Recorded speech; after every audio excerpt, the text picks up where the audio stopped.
the Rowlatt Act 1918 and Amritsar Massacre 1919. Pakistan movement during the early 20th century. The Rowlatt Act 1918 and Amritsar Massacre 1919. Background.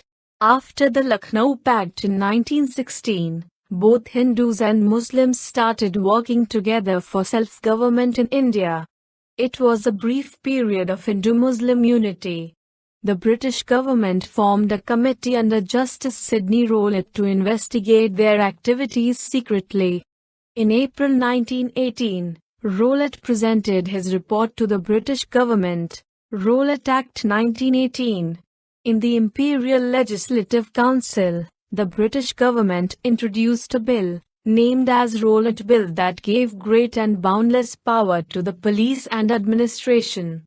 The Rowlatt Bill gives authority to the government to put anyone under house arrest without giving a definite reason. The accused cannot get a lawyer and will not have any right to appeal. All the 23 non-official members in the Imperial Legislative Council voted against the bill, even the officials who were loyal to the British government.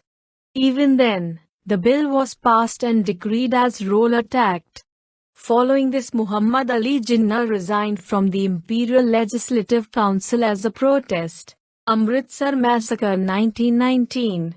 As a result of the Rowlatt Act, Gandhi also initiated his non-violence movement and strikes started all over India. The governor of Punjab, Sir Michael O'Dwyer, who hated Indians and believed in British dominance by force, banned all protests and public meetings.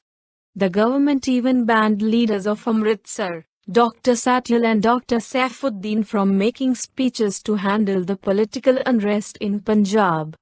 Dr. Satyapal and Dr. Saifuddin Kichlu were later arrested.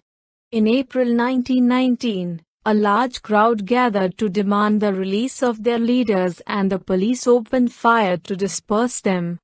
General Dyer ordered to leave for Amritsar. He followed his order and left with 2 armed vehicles, 710 sepoys, and 475 soldiers. On April 13, 1919, he tortured around the city and announced that if any public meeting or procession will be done against the orders, then the force will be used against them.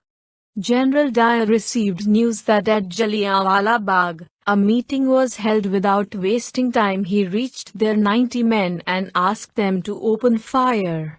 The troops kept firing for 15 minutes straight. That left 1,200 injured and 379 dead at the spot.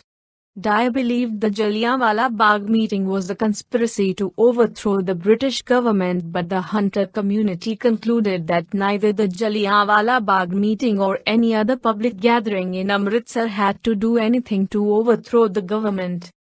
After the Amritsar massacre, martial law was imposed all over Punjab. Notesreel.com